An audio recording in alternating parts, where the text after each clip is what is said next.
pues vivo en México, en un país en el que el maíz es parte de la dieta diaria de los mexicanos, y con mucho gusto voy a compartir con ustedes. Antes, ahí está. Antes nada más me gustaría hacer una pequeña oración para todos. Sri Krishna Chaitanya Prabhu Nityananda, Sri Advaita Gadadara, Sri Vasadi Gaura Bhakta Brinda. Hare Krishna, Krishna Krishna, Hare Hare, Hare Rama, Rama Rama, Hare Hare. Iniciamos.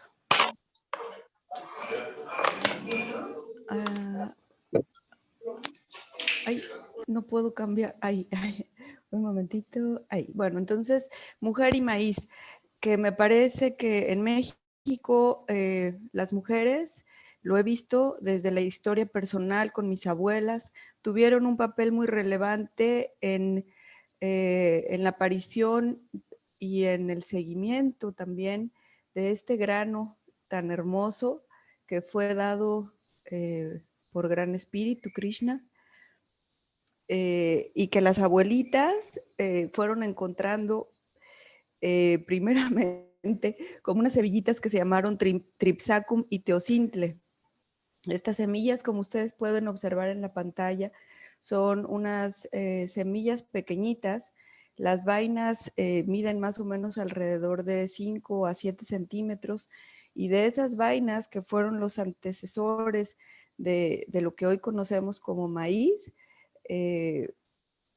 bueno, pues se fue dando, y hay toda una mitología en México respecto a este grano tan importante, sobre todo para los grupos originarios que viven en México.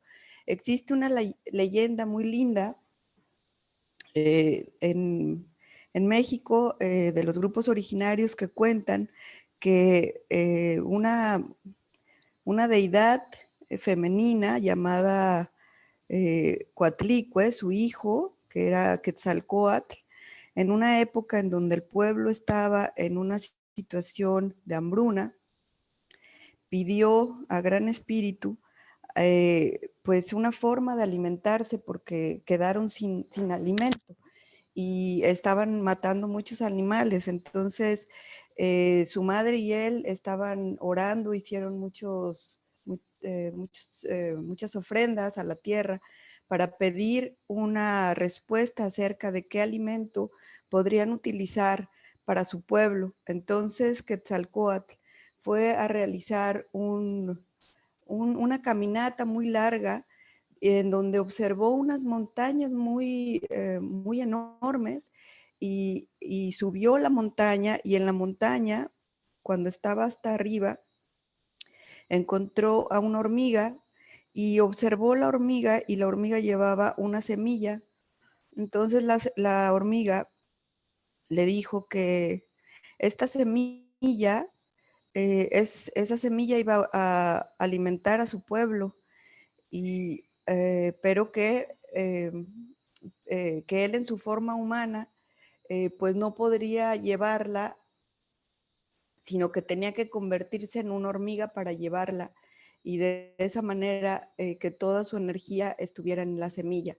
Y así lo hizo, se convirtió en hormiga y realizó un gran recorrido a través de las montañas con su semilla a cuestas en su forma de hormiga, y la trajo al pueblo, y así fue como la entregó a su madre en forma de hormiga, y la madre la cultivó de tal forma que eh, nació el maíz.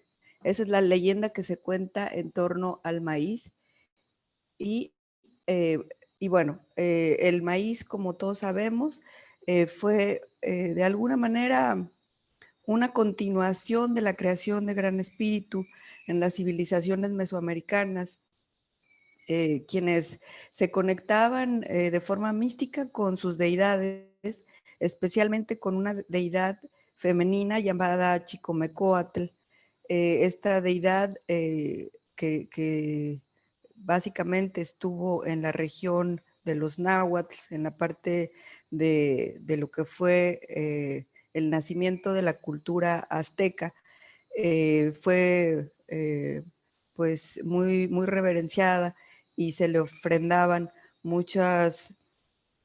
se le realizaban muchas ofrendas, de tal forma que pues nació eh, eh, pues una tradición en torno al maíz, el cual fue no solamente un satisfactor de orden material, sino que también representaba un símbolo de vitalidad y abundancia, era un símbolo también de espiritualidad y educación. Y como sabemos, esta importante semilla tiene su centro de origen en Perú y en México. eh, y, y posteriormente se fue distribuyendo a diferentes territorios de lo que era la Gran Avia Yala, que ahora es conocida como América, y uno de los pueblos originarios que sigue de alguna forma teniendo una conexión muy fuerte con el maíz es el grupo, muchos, aquí hay 60 y más o menos 68 grupos originarios en México, todos siempre mantienen el maíz como un elemento muy importante culturalmente hablando y una de las culturas que de alguna manera realiza grandes peregrinaciones, recorridos muy grandes y a veces dejan de comer durante días, son los huirráricas. Esta es una mujer wixárika que está portando en su morral semillas de maíz y tienen la tradición de intercambiar las semillas entre entre las diferentes familias y entre los diferentes grupos étnicos que existen. Y eso originó también de que pues en México existan pues más de 62 razas distintas de maíz nativo en México, cada una con sus especiales características. Y esto hizo que la mujer, ¿por qué fue tan importante? Porque ella era la que seleccionaba las semillas, siempre elegía las más lindas y eso hizo que hubiera una diversificación también del maíz. Y pues este es un trabajo campesino que se ha realizado por más de 10,000 años. Esto quiere decir que es eh, una labor continuada, persistente, que se realiza 2 o 3 veces al año en diferentes territorios y que implica también una historia. Y eso pues es muy lindo porque en México tenemos muchos diferentes tipos de maíz de diferentes colores. Hay maíz blanco, maíz rojo, maíz amarillo, maíz negro, maíz morado, maíz de colores, pues 64, han encontrado más de 64 tipos distintos y son las manifestaciones, esa creación que en su origen tuvo esa conexión con lo mítico, con lo espiritual, porque el maíz era también un elemento con visos espirituales muy hermoso y, bueno, esto era también muy lindo para las mujeres porque las mujeres básicamente no solamente seleccionaban la semilla, sino que también desgranaban, como pueden ustedes observar en esta imagen, pues estos son algunos de los tipos de maíz que existen. eh, y no solo eso, sino que también existieron de alguna manera evidencias de trabajo colectivo. El maíz era una tradición y un festejo, una celebración colectiva que pues tenía la característica de incluir a todos. Nadie nunca se quedaba sin alimento porque siempre era compartido. Y a partir de su cultivo nacieron algunas técnicas de cultivo como fueron las chinampas y las milpas, específicamente para los aztecas, pues el maíz fue muy valorado y, y aquí podemos ver cómo era la construcción de las chinampas. Si ustedes observan, se hacían como unas empalizadas que eran recubiertas por paja, por pasto, por tierra, de tal manera que se hacían como un tipo de lanchitas flotantes, que es lo que actualmente podemos observar en sitios como Xochimilco, que es un sitio muy, muy hermoso, en el cual, por cierto, Gurudeva Paramasvati estuvo dando la iniciación en este sitio tan lindo en México, en el cual aún todavía están las reminiscencias de esas tradiciones de cultivo. También otra de las técnicas que en México se utiliza mucho es la milpa, que es una tradición muy hermosa. Aquí estamos observando a mujeres y hombres de la cultura tzotzil, que es una cultura muy bella de las montañas de Chiapas. Esta cultura, también el maíz es preponderante en su cultura, es una cultura que hace también ciertas ofrendas a la tierra anualmente para que sus cultivos pues estén protegidos por Gran Espíritu, piden mucho a que haya lluvias, a que haya buen temporal, porque básicamente los campesinos mexicanos dependen de las condiciones climáticas y siempre están muy conectados también con las danzas, por ejemplo, de la lluvia, con las danzas y con las oraciones para la tierra y para que haya unas buenas cosechas. Y esto lo transmiten también a sus niños. Dentro de la relación que hay, no solamente entre pues, los seres humanos y el maíz, sino también otro elemento muy importante que es el frijol. El frijol también para los mexicanos es una semilla muy importante pues con un nivel proteico relevante. El maíz tiene niveles de carbohidratos también muy importantes, es una dieta completa, el maíz y el frijol han sido utilizados desde la época prehispánica y estuvieron juntos estas dos semillas casi desde su origen. Y ahora sabemos que el frijol es muy importante para el maíz porque nitrifica el suelo y de alguna manera hace que la vida dentro de lo que es el interior, el suelo, sea también muy efervescente. Hay muchas bacterias, muchos bichitos que también están contentos viviendo en la milpa, y no solamente en el subsuelo, sino también muchos insectos que son beneficiosos, como las abejas, las mariposas, que son polinizadores, se alimentan de estas especies.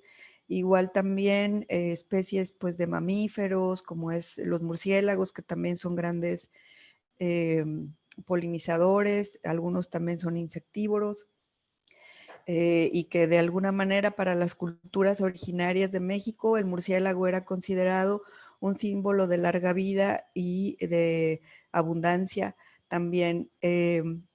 Algunos otros también decían, había tradiciones en el cultivo de los abuelitos, hablan de que cuando se siembra el maíz hay que poner 3 semillas, una para los hombres, una para los animalitos y bueno, obviamente una para la primera que es en este caso para Gran Espíritu, Krishna, Dios. Entonces vemos que en la milpa, aquí, bueno, encontré esta imagen donde dice que está el maíz, el frijol y la calabaza, pero en una milpa podemos encontrar hasta más de 60 especies conviviendo juntas y por eso se dice que la milpa es un espacio de alta productividad, un sistema agroecológico de gran importancia en el cual una familia puede encontrar una nutrición completa o varias familias. A la par también del cultivo del maíz, de alguna manera se fueron desarrollando técnicas también como el nixtamal, que era muy usado también por las mujeres y que es utilizado todavía por mujeres en México, en el cual se dieron cuenta de que el maíz, una vez que está expuesto en el fuego, es muy importante que se le ponga cal, porque la cal permite que los nutrientes del maíz puedan absorberse positivamente en el estómago, porque si no está nixtamalizado el maíz, puede causar empacho o puede causar alteraciones a nivel digestivo. Por eso es tan importante este proceso de nixtamalización que se le da al maíz en México. Posteriormente, después de que se nixtamaliza el maíz, también se utilizaron algunas otras herramientas, como en este caso es el metate, que es una piedra volcánica, la cual es utilizada para, pues para presionar las semillas de forma que se crea como una tracción que hace que sea como un molino. Este es el molino antiguo de los mexicanos, el metate, en el que se molían muchas semillas, que es muy efectivo además porque tiene los minerales de la piedra. Entonces, toda esta relación, no solamente de las semillas, sino también de los elementos que conformaban el proceso de consumo del maíz, pues crearon toda una cultura en torno a ello y bueno, la tradición, como saben, de la tortilla también, creo, un mexicano promedio consume más o menos en un año a partir de 60 a 90 kilogramos de maíz en todo un año. Por eso es que el maíz es tan importante para la cultura mexicana y seguramente en Latinoamérica también se consume en toda Latinoamérica, pero especialmente para México ha sido una tradición muy importante y casi los 60, de todos los pueblos originarios de México, de los 68 pueblos, todos, absolutamente todos, consumen maíz y el maíz está presente en todos los tipos de ecosistemas, en todos los tipos de regiones, en todos los tipos de alturas. Crece a nivel del mar y también crece en la montaña. Aquí observamos esta linda tradición de la elaboración de la tortilla mexicana, que bueno, es parte fundamental de la dieta diaria de las culturas en México. Eh, y esto dio origen, todo lo que es el nacimiento del maíz, pues dio origen a la cultura no solamente en México, sino a toda la cultura mesoamericana. Tenemos evidencia de ello en diferentes sitios arqueológicos, que por cierto, no solamente son sitios de gran belleza estética, sino que también son sitios eh, de alguna manera energéticos, en donde han sido colocados específicamente para hacer observación eh, celeste, de la bóveda celeste, y también de alguna forma actualmente se ha estado estudiando la conexión que tienen todos estos sitios con también sitios ubicados en la India. Hay una conexión de tradiciones arquitectónicas en la India y en México, y eso parece muy importante, pero bueno, ese es tema de otra conversación. El maíz no solamente, como comento, era un satisfactor de orden material, sino que también estaba presente en la arquitectura, en la cerámica, en la escultura, en la pintura, en los textiles, en la joyería, en todas las formas de vida de los mexicanos. El maíz fue durante muchos años y sigue siendo aún en este momento en el que estamos pasando por un momento complicado, sigue siendo un elemento de gran importancia. El maíz también estuvo en códices y obviamente en textos de importancia histórica de nuestra cultura, como fue el Popol Vuh, el Chilam Balam, la leyenda de los 5 soles, y bueno, y parte de otros países como el Yoali Ejecatl, algunos que tienen nombres ya castellanizados, como el Códice Madrid, el Códice Dresde, el Colombino, el Bidimbo-Neshi, entre otros, y muchos de nuestros códices que, pues, que contenían gran información, no solamente de orden, en este caso agronómica, conectado con los calendarios, como el calendario maya y el calendario azteca, sino que también tenían una elaboración muy linda, estaban hechos de papel de amate, de otros papeles de la selva, como el jun, y con pinturas también orgánicas. La tradición de los códices era un trabajo artístico muy hermoso en donde se colectaba pues toda la información de las culturas. Desafortunadamente en México fueron quemados muchos códices y los que actualmente están vigentes pues están fuera de nuestro país, están fuera del alcance de los mexicanos. El maíz fue un símbolo de inspiración en el que emanó no solamente alimentos, sino también mitología, leyendas, una identificación étnica, los bordados, también todo el trabajo que tuvieron las mujeres en torno a ello, en embellecer su casa, en utilizar elementos naturales, y en fin, creo que esto del uso de estas tradiciones se extendió a través de todo Mesoamérica y tenemos evidencia de ello. Y bueno, hay evidencias arqueológicas, antropológicas y lingüísticas. El maíz tiene nombre distinto en las diferentes regiones. Ixim, por ejemplo, es uno de ellos, pero hay cada lengua tiene sus diferentes nombres, así también pues contribuyó a la riqueza lingüística y formó parte también de las tradiciones de educación de todos los pueblos en México, especialmente, seguramente también en Mesoamérica. Sin embargo, bueno, los procesos históricos en los que se vio envuelto el maíz, en donde también pues la mujer fue un elemento preponderante porque pues en México hubo muchas mujeres que eran las guardianas de las tradiciones de la semilla, de las tradiciones de las oraciones, de las tradiciones de la elaboración de muchos elementos, como les comento, y al momento de la llegada de los españoles y de alguna manera del sincretismo cultural, hubo una pérdida de tradiciones, hubo una pérdida de significado,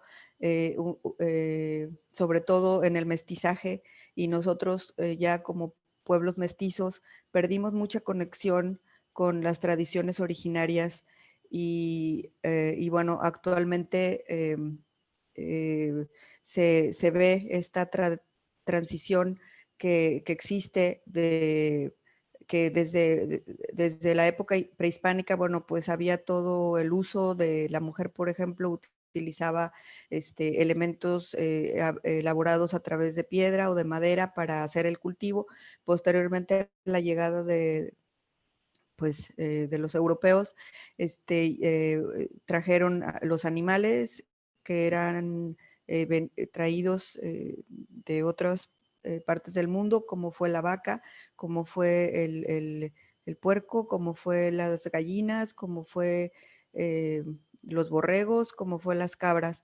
Todos estos animales no existían en lo que se conoce como América, que es conocido también como la Gran Navia Yala.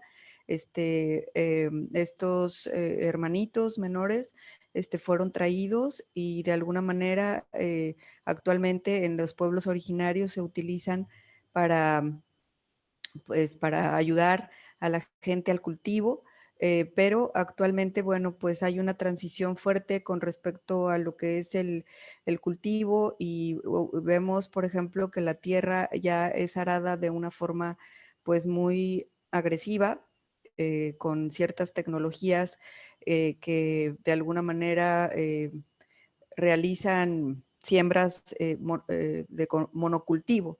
Entonces ya la, eh, digamos, la tradición de la milpa, pues solamente se mantiene básicamente en los pueblos originarios y pues algunos mestizos, algunos grupos que están haciendo también de alguna manera el trabajo de la agroecología. Sin embargo, hay una tendencia fuerte en el uso de ahora de esta nueva tecnología que ha venido usándose desde los años 50, desde que llega lo que le llamaron el proceso de la Revolución Verde, que trajo todo el paquete tecnológico y que no solamente eran los aparatos que eran ahora nada más pues manejados de una forma mecánica, sino también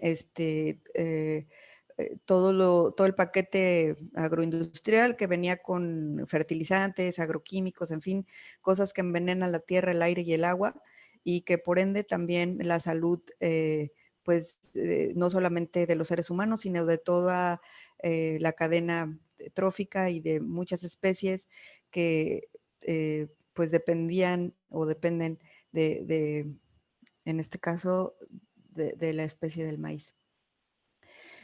Actualmente, pues el maíz es considerado ya, sobre todo en el mundo mestizo, un producto industrial del cual se derivan más de 280 productos alimenticios. Casi todo lo que se encuentra en un supermercado está elaborado a partir de féculas de maíz o endulcorantes de maíz, todo lo que son bebidas endulzadas, muchos de los productos que se encuentran en un supermercado están hechos de maíz. Incluso el maíz no solamente es utilizado em, eh, para lo que es la industria alimenticia, sino que también es utilizado en la industria cosmética y también es utilizado en la industria, actualmente en la industria de los biocombustibles. O sea, están utilizando el maíz para hacer un biocombustible, para que hacer mover máquinas. También en México había una restricción en torno a que el maíz no podía ser utilizado para alimentar a los animales. Sin embargo, esa restricción fue anulada y actualmente el maíz es utilizado para alimentar a los animales que posteriormente se utilizan en el mercado. Situación que es muy grave porque, como ustedes saben, eso influye en el cambio climático y no solamente en eso, sino en el sufrimiento y de los animales. Entonces, pues ahí se transgreden, ¿no?, los principios, no solo religiosos, sino también éticos. eh, y bueno, pues como les comentaba, ahora es utilizado para también, no solamente para el bioetanol, sino también para productos farmacéuticos. Y de alguna forma, bueno, pues por eso es tan importante que se entienda la importancia de la defensa, la conservación de las semillas, porque las semillas originarias, las semillas nativas, pues son la continuidad de la vida y es por ello que es muy importante protegerlas y difundir también que el cultivo de los transgénicos pues no es nada positivo, porque estos tipos de bioartefactos tienen un gen que no permite que las semillas vuelvan a sembrarse. Entonces, por eso es tan importante sembrarlas y entender que también las mujeres, como de alguna manera, como en su ejercicio de la elección de sus alimentos, tienen que buscar de alguna manera conectarse eh, eh, con los mercados locales, con el consumo local, con la producción local y también pues con educar a sus hijos de tal manera que también se haya esa tradición de enseñarles a sembrar, de enseñarles a, pues a respetar la vida, de enseñarles a ver a Krishna en todo y pues tener una alimentación más saludable y más conectada con la luz, con Krishna. Haribol.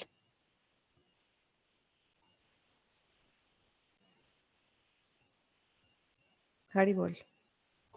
Muchas gracias, Ana Pranams. Georgina. Muchas gracias. Gracias a ustedes por su atención. Haribol. ¿Alguien Pranams. tiene preguntas? ¿Algún comentario? ¿Algún aporte sobre el tema muy interesante? Sí, Danda, Fernando, buen día a todos. Interesante ese punto que tocaste ahí, madre, de ese cultivo junto del maíz, el frijol y la calabaza, ¿verdad? Porque eso representa un ciclo. Y me vino a la mente la figura de Shiva Brahma Vishnu, ¿no? O sea, creador, destructor, preservador, porque no es solo el sembrar esos tres, sino que tengo entendido, ¿no? Porque eso lo había ya visto antes, que justamente cultivar de esa forma prepara, por ejemplo, el frijol, al estar en contacto con la tierra, la lluvia, suelta una serie de nutrientes que prepara la tierra para el siguiente cultivo, que sería de repente el maíz o la calabaza, y así la calabaza igual con el siguiente y el maíz con el siguiente, ¿no? Pero qué interesante, ¿no? Las personas que conocían de estas técnicas sabían justamente de estos principios de química, se podría decir, ¿no? Prácticamente, y de cómo combinar este tipo de nutrientes con la tierra para que la tierra se autoalimente y se nutra y se genere de nuevo este ciclo, ¿no? Bueno, y sí, muy, muy interesante su aporte también al decir de que va desde Perú, o uno como alguien que vive en Perú, no como yo, hasta México, se siente contento al escuchar este tipo de información, ¿no? Eh, y muy agradecido también con la Madre Tierra, ¿no? Por darnos estos regalos maravillosos que están siempre así ocultos hasta en lo que comemos y muchas veces no lo sabemos y sobre todo no lo sabemos valorar y rescatar nuestras raíces andinas, podría decirse, ¿no? Nativas, ¿no? Bueno, eso. Muchas gracias, madre, por su aporte. Haribol, Prabhu Krishna, mis reverencias, mis respetos. Solo contarle que efectivamente el maíz y el frijol tienen una asociación muy, pues muy amorosa, porque el frijol tiene en su raíz, algún día, a ver si siembra frijol, se van a dar cuenta que en las raíces del frijolito existen unas pequeñas estructuras, unas bolitas, en donde habitan unas bacterias, y esas bacterias son bacterias nitrificadoras. O sea, esa parte de la vida en donde también ahí, como decían en las clases pasadas, está la evidencia de la presencia de Krishna, porque esos seres microscópicos hacen que se capte el nitrógeno, que a fin de cuentas también es respiración de Krishna, y se capta a través de esos seres a la tierra. Por eso es que esa asociación es tan importante, y el hecho de que en Perú y en México, que es donde se han encontrado las semillas más antiguas, hay maíz en todo lo que era Viayala, lo que es ahora conocido como América. Sin embargo, las más antiguas, las que tienen más de 10,000 años, han sido encontradas en estos dos sitios, porque la cultura inca y las culturas también del centro de México mantuvieron fuertemente esta tradición muy, muy, muy sólidamente, de tal manera que es ahí, digamos, donde hay mayor diversidad de especies de las razas nativas. Por eso es tan importante cuidar la semilla, no solamente en los centros de origen, en Perú y en México, porque vamos a suponer que si, por decir algo, que también después se la llevaron a otras partes, a Europa, se la llevaron a África también, si, por decir algo, si en algún país africano sucediera que actualmente ahora con esto que están haciendo de estas transnacionales que están contaminando las semillas, que tuvieran un problema con su semilla y quisieran realizar eh, el rescate en África, si en los centros de origen también está contaminada la semilla, pues ya perdemos toda esa riqueza. Por eso es tan importante que en América se cuide la semilla. Haribol. Gracias, madre. Madre, una pregunta. ¿Cómo lidian los campesinos con el tema de la semilla transgénica? Que se ha generalizado, pues como ella viaja en el aire y va llegando a terrenos que no se creería que podrían estar. ¿Cómo lidia el campesino con este tema? Bueno, afortunadamente en México los pueblos originarios mantienen muy vigentes sus tradiciones y cuidan celosamente de sus semillas.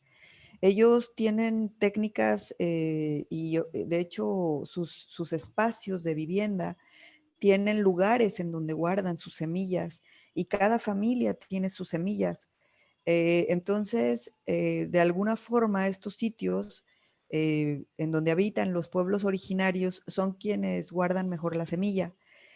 Sin embargo, pues, por ejemplo, en la meseta central de México, en donde estaban las tierras más fértiles, que ahora están muy contaminadas por agrotóxicos y agroquímicos, sí, se ha perdido esta posibilidad y de alguna manera las grandes corporaciones a través de los campesinos agroindustriales, o sea que ya vendrían siendo más bien agrónomos, o sea, vendrían siendo industriales industriales del campo, han utilizado esto, pero los pueblos originarios siguen resguardando y sí, no está siendo fácil porque se ha encontrado contaminación transgénico incluso en pueblos alejados por ejemplo, de Oaxaca. Está habiendo contaminación de las semillas, por eso es tan importante que en los diferentes países haya en este sentido el trabajo de restricción de la entrada de este tipo de, eh, eh, pues de bioartefactos. Los transgénicos son bioartefactos, parecen maíz, pero ya no es maíz, ya no son maíz, porque están contaminados, tienen información genética de bacterias que se llaman, este tipo de bacterias son un tipo de bacilos que tienen, ¿por qué los están usando? Porque son bacilos que son resistentes a herbicidas. Entonces, ellos pueden vender mejor sus herbicidas. Sin embargo, eso contamina la tierra, el aire, el agua, todos los elementos y también contamina a la salud de todos en general. Hare Krishna. Sí, madre. Le voy a leer un comentario antes de Plabucha y Tania Lila, que también va a hacer un comentario sobre su clase. Dice la Bhakti Raza de Vidace de Ecuador. Hermoso tema, muy importante. Los indígenas de la Sierra Ecuatoriana toman la chacra, sembrío de maíz, como una familia. El padre es el maíz, la madre es el frijol y el hijo el haba o la cebada. Entonces, Prabucha y Tania Lila. Haribol, gracias por compartir. Qué bonito. Aquí también el maíz es como un elemento, o sea que tiene lo consideran también como un niño. Es como un niño, que hay que cuidarlo muy bien, que hay que darle su ofrenda también. Le dan flores, velitas, cantos, danzas, antes de cuando se prepara la tierra, es muy bonito. Yo estuve en una preparación en la Sierra de Jalisco, preparan muy bonito la tierra, las mujeres también hacen preparaciones con el maíz, pues existen en México, existen muchos tipos de platillos en base al maíz. De hecho, se consume algo que se llama también o sea, el pozol es un como atole hecho con maíz, que es un probiótico natural muy bueno, que hace que nuestro intestino esté en muy buenas condiciones, que se encuentre muy bien. Y esto es lo que tomaban o toman, siguen tomando los campesinos en la mañana. Primero, ellos hacen normalmente un pequeño ayuno y luego hacen su alimentación basada en maíz, en frijol, en chile, en jitomate, en calabaza. Es una alimentación pues muy balanceada. Haribol. Haribol, Sí, madre Ratigopi. sí, disculpen, una preguntita, es que me pareció tan interesante esto de cocinar con cal el maíz. Yo lo había escuchado, pero no sé cómo utilizar. ¿Cómo es que se hace? Sí, madre, gusto en saludarla, buen día. Igualmente. Haribol, mis reverencias. Mire, usted pone una olla de agua, una ollita con agua limpia, pone las semillas del maíz y pone un puño de cal. O también se utiliza piedra. Si usted puede conseguir una piedra caliza, pues mejor. Si no hay piedra caliza, se puede conseguir un poco de cal y se hierve durante varias horas a fuego alto. Normalmente se puede hacer, es muy recomendable hacerlo en cultivo ya sea, perdón, en fuego de leña o fuego de brasa. Pero si solo tiene el fuego de la estufa, se puede también, incluso con eléctrica, con estufa eléctrica. Entonces, deja que hierva hasta que el maicito, usted va a ver cómo se revienta por la cal. Se revienta, ya cuando está suavecito, ya está listo. Después se tiene que lavar muy bien con agua corriente, se lava varias veces hasta que no queden reminiscencias de la cal. Y una vez que está bien lavado, se cuela, se le quita todo el agua y ya está listo para la molienda. Y también se puede entonces consumir directamente como se hace, ¿no? En Bolivia, Sí, también. especialmente como mote que se come. Sí, exactamente. Aquí nosotros lo consumimos como el pozole. El maíz ya cuando está así reventado, como ya vea como las palomitas cómo se revientan. Bueno, también así, nosotros aquí también lo consumimos así. Lo ponemos también en otros guisos como el pozole, por ejemplo, o así que se puede con verduritas, como usted lo acostumbre. Y una preguntita, ¿qué es el pozole? ¿El pozole? Sí. El pozole es una receta tradicional mexicana que precisamente utiliza como base el maíz. Se le pone, así ya enjuagado el maíz, después se pone en una ollita, se le deja hervir, pues nosotros que tenemos tradición de comer puros vegetales, se le puede poner champiñones o verduras y después se le pone orégano, se le pone rabanito, se le pone chile. Bueno, nosotros que acá comemos mucho chile y se come con tostadas. Ya. Gracias, sí, ahí O con tortilla. esa duda de qué era el pozole. Muchísimas gracias y qué tema más maravilloso. Haribol, madre, le paso una receta del pozole. Gracias. Haribol. Haribol. Raucha y Tania, usted Rade, entonces quiere rade. hacer un aporte. Rade. Bueno, ya nos dio apetito, ¿no? Nos dio hambre Sí. con todas estas recetas. Qué bonito, lindo. Muchas gracias, Madre Georgina. Hermosa exposición. Quería hacer Haribol. dos comentarios al respecto para que tú me ubiques.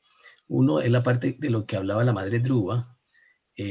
Han existido, digamos, denuncias y tal vez hubo como en su momento, en su época, 200.000 suicidios en India por esta situación de los transgénicos, que por el aire, digamos, llegaban este tipo de semillas a los cultivos de los campesinos y, digámoslo así, grupos indígenas de India. Y esto generó que las fincas de los que tenían los transgénicos demandaran también a estos campesinos y ganaran en las cortes, porque las leyes estaban a favor de todos estos transgénicos, de Monsanto, ¿sí? Que ahora es de Bayer, y toda esta situación, generando pérdidas, digamos, quedando en la ruina y perdiendo las fincas y sus maquinarias y demás, todas las cosechas y todo esto por estos juicios. Entonces, pues saber de esto es importante, ¿no? Para también lo que tú dices, tomar medidas a ese respecto. Y el otro punto es el punto de que también descubrimos, por ejemplo, en Colombia, en Popayán y lugares cercanos, ahí en frontera de Ecuador, muchos grupos indígenas fueron atacados por grupos mercenarios que quemaron, ¿sí? Y destruyeron las semillas, los bancos de semillas de los grupos indígenas, donde estaban lo que tú dices, la tradición de 10.000 años atrás con estas semillas y la variedad de semillas, ¿no? Que es lo que los grupos originarios, como nos cuenta, están tratando de proteger, porque la pretensión es monopolizar el alimento. Entonces, al monopolizarlo, pues siempre hay que ir y comprar la semilla transgénica. Sabemos una fruta tiene muchas semillas, entonces está dando naturalmente la opción de reproducirla, pero con la semilla transgénica hay que volver a comprarla, ¿no? Como tú dices, de todas maneras todos los pesticidas y venenos están dentro de la semilla, generan que no haya una mala cosecha porque los bichos vienen y mueren de isofacto. Entonces, ¿qué estamos nosotros también consumiendo, no? Nos están matando lentamente sin darnos cuenta, ¿no? Y esto pasa también con el maíz, ¿no? Entonces el monocultivo y todo este monopolio en la alimentación y este uso de matanza indirecta, digámoslo así, a través del uso de estas semillas, pues está generando una gran problemática, ¿no? Vandana Shiva, que tú pusiste la foto ahí, es una gran luchadora contra esto y bueno, y hay amenazas contra ella y muchas personas, y nuestro mismo Guru Maharaj ha defendido mucho en la semilla, ¿no? Entonces, a ese respecto, digamos, dentro de este contexto, qué medidas se pueden tomar, qué están haciendo los grupos aborígenes en México, cómo nos podemos defender un poco al respecto, cómo podemos generar este tipo de conciencia, que la gente esté enterada de estas situaciones para que tampoco consuma los transgénicos. Nos damos cuenta que creo que en Ecuador hay como un semáforo que se presenta en los ingredientes de los productos, donde especifica en verde, rojo y amarillo si es transgénico o no, para que las personas puedan tomar la decisión de consumir o no estos productos. Pero en muchos otros países, aquí nosotros estuvimos luchando en Costa Rica y pasando cartas y firmas y todo esto para que dentro de los ingredientes lo especifique, pero no ha sido posible. Entonces, ¿qué podemos hacer de esto como una presión a los gobiernos y cómo protegernos en todos los aspectos para que esta comida transgénica no destruya las nuevas generaciones, ¿no? Y generar esa conciencia del orgánico, ¿no? De la alimentación y también del apoyo a lo nacional, ¿no? Porque apoyar a los aborígenes es apoyar lo nacional, ¿no? Apoyar al campesino es apoyar lo nacional. Para que la economía nacional, por ejemplo, todos los países latinoamericanos, su economía siempre es baja porque todas estas multinacionales toman sus ganancias del producto de la compra en los países latinoamericanos y los reinvierten en sus países desarrollados y los países que están contribuyendo aquí, la economía no se mueve, ¿no? Entonces, apoyar lo artesanal, lo del indígena, lo del microempresario, lo de la tiendita, la pulpería, qué sé yo. Todo esto a los campesinos para que todo esto se mantenga. Entonces, los proyectos, Grumar ha abierto proyectos de charlas de este tipo y conferencias sobre todo estas temáticas orgánicas y todo para que todos nos protejamos, ¿no? Y todos estemos al tanto de qué debemos hacer. Danos ahí tu concepto sobre todo esto. Lo resumo así para que vamos adelante. Gracias. Sí, efectivamente, como usted menciona, esta transgresión a los principios fundamentales de la vida que están llevando a cabo ciertos grupos, pues, digámoslo así, nos ponen en un pasatiempo de Krishna que me encanta, que es la batalla de Kurukshetra, porque efectivamente, pues, está llegando el momento en donde cada uno de nosotros tiene que también estar consciente de que por más que a veces podamos, yo sé que en todo está Krishna y sin embargo, este momento es un momento en el que como herederos también de historia, de pueblos tan hermosos como los pueblos mesoamericanos, tendremos que ir al origen de nuestra raíz, obviamente con esa capacidad de integrar esos pueblos que nos unen, porque nosotros como mestizos somos de alguna forma la conclusión de esta unión, mas sin embargo también estamos conscientes de que hay que cuidar la tierra, hay que cuidar las creaciones de Krishna y de alguna forma nuestro alimento es pues la base por la cual también tenemos una evolución.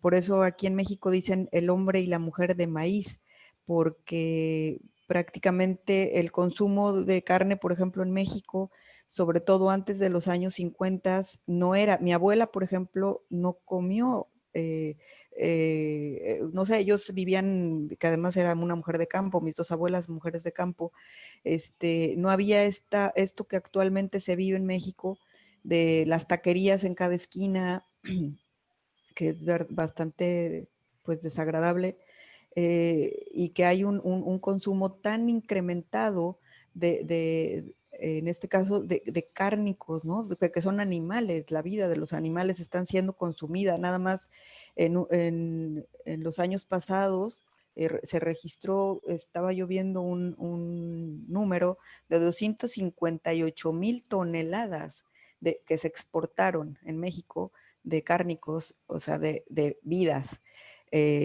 Y estos se exportan, ¿no?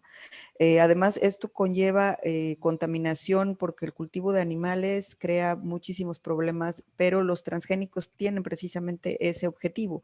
El monocultivo, ¿qué es lo que hace? Empobrecer la dieta de las personas, porque solamente se está produciendo una sola semilla, que por cierto no se puede sembrar dos veces, porque tiene un gen, modificaron un gen, el gen se llama el gen Terminator. Hay una modificación en el gen que impide que la semilla vuelva a crecer, pero además no se sabe, no se sabe el efecto que va a tener esta manipulación genética en el ser humano, porque se pensaba que así como entraba, salía el transgénico, pero no.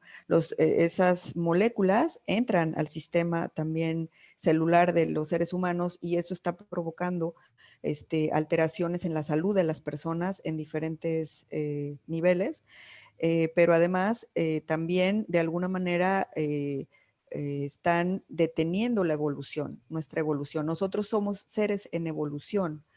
Y esto de modificar nuestros alimentos de alguna manera nos limita el proceso evolutivo, no en un sentido filosófico, sino en un sentido biológico, realmente hay alteraciones, ¿no? Es como cuando si nosotros, por ejemplo, tomamos una piedra y estamos frotándola en nuestra piel, lo que va a suceder es que va a haber una herida. Bueno, lo mismo es con ciertos alimentos. Si ciertos alimentos están causándonos un daño, lo que va a suceder es que generación tras generación se va a afectar. Y lo que buscan también es que la gente, bueno, se está perdiendo la capacidad de fertilidad, entre otras muchas otras cosas, ¿no? Y estas transnacionales, bueno, pues están llegando con la venia en este sentido de los gobiernos. Por eso es importante, pues, que también haya ese compromiso, así como en un momento lo tuvo Aryuna, con un compromiso de tipo no solo a nivel espiritual, sino a nivel de actos contundentes, en el que pues la manifestación de lo que no es saludable tiene que cobrar voz y defender lo que es saludable. O sea, lo que no es saludable tenemos que rechazarlo y irlo divulgando y también tomando pues cartas en el asunto, en el sentido de que, por ejemplo, ahora en México hubo varios movimientos para defensa del maíz y actualmente hay una restricción en el cultivo de transgénicos. Sin embargo, pues esto es algo en lo que se tiene que seguir trabajando, en lo que se tiene que seguir divulgando, porque aún la gente en muchos espacios y en muchos contextos no conoce este importante tema que está llegando a su mesa día a día y que pues debe de haber un conocimiento y tener la capacidad de elección y obviamente también de congregación para la defensa de nuestro bien supremo. Haribol. Madre, en el chat tenemos unos comentarios y preguntas.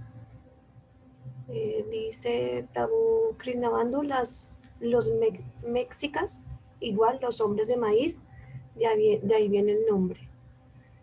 Prabhu Jiva Goswami dice, ¿cómo se llama o se prepara el probiótico que usted recién recomendaba? Y otra, o sea, consumir maíz, él mismo lo dice. Y otra, o sea, consumir maíz en cualquier forma que no esté mixtamalizado, como pochoclos, cotufa, maíz molido, etcétera, contiene aflatoxinas y es dañino para el sistema digestivo, ¿correcto? Y si el maíz es fermentado, como cuando se hace distintas preparaciones, ¿ya no contiene esas aflatoxinas? Bueno, Prabhu Chaitanya, gracias. Ahora respondo. Quiero agradecer nada más al Prabhu por esta oportunidad de hablar. Si gustan en otro momento, podría con mucho gusto explicar a profundidad un poco más de lo que son los transgénicos. Y en este momento, bueno, pues terminar de responder estas preguntas, como sería el preparado de probiótico. Bueno, el preparado de probiótico, si se recuerdan en la foto del metate, así cuando ya está la masa de maíz, cuando ya está nixtamalizado y después está molido, con el maíz ya molido, se hacen unas bolitas. Y esas bolitas, a las cuales se les puede también integrar cacao, por ejemplo, o se les puede integrar ralladura de coco, se dejan reposar, se dejan reposar en temperatura ambiente. Esto hace que el maíz vaya creando sus propias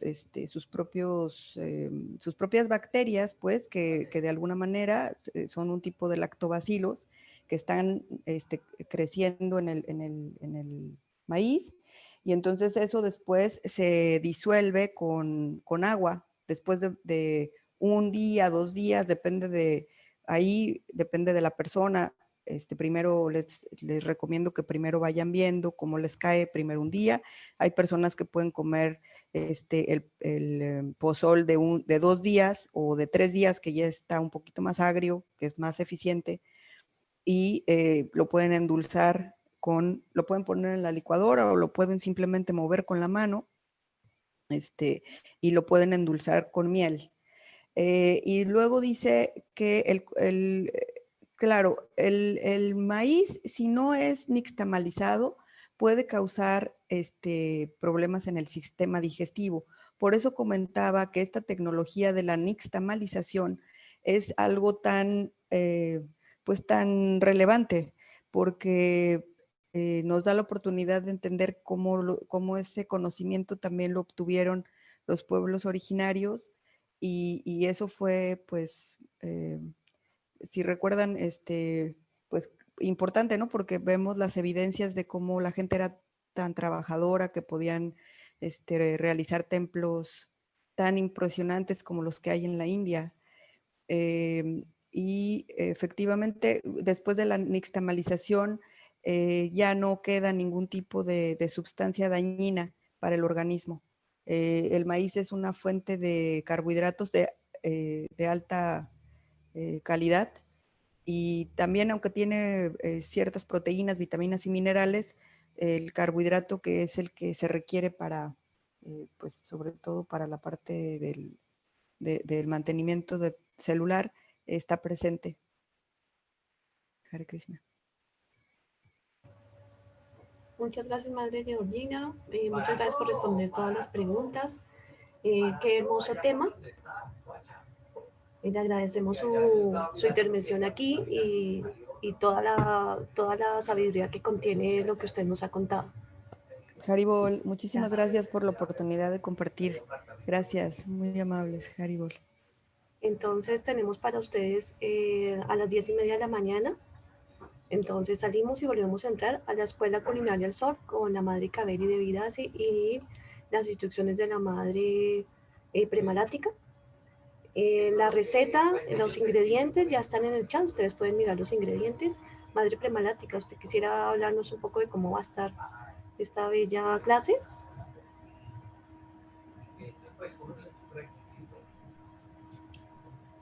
No, parece que no está. Sí, la veo ahí. Sí, la veo también. Sí, dale un grito a ver. Madre Premalática. Ay, estoy sin el audífono nomás, ya. Ah, ya, bueno. Sí. Bueno, felicitando a Georgina por esta exposición con tanta sabiduría de nuestras semillas nativas y tan importante información. Esto tiene que continuar y seguir. Es más, quisiera invitarle para que en su lugar nos pueda ofrecer la preparación del pozole en el Mahachef. Yo tuve la oportunidad de comer el pozole en México y era de mis platos preferidos en la Plaza de Garibaldi. En aquel tiempo yo tenía 17 años. Bueno, muchísimas gracias, Georgina. Ya gracias, coordinamos eso por interno, ¿ya? Bueno, sí, vamos a seguir ahorita con el Mahachef, la preparación de nuestra hermosa Mahachef Kaveri, y de inmediato yo voy a continuar. La semana pasada hablamos sobre el éter y esta vez vamos a tener una experiencia práctica de todos los sonidos del éter, que son los sonidos del chakra de la garganta. En eso nos vamos a pasar para que vayan con una herramienta de armonización del éter, siendo un elemento tan vital para la manifestación de la armonía en todos los demás elementos. Eso es lo que vamos a tener a continuación. Banchakalpa. Ok, yo haría un comentario, que no se vayan y hacemos de una vez el empalme para que todos se queden de una vez al Mahachet. Que no se vaya. De pronto Sí, bueno. salimos un momentito y entonces nos disipamos y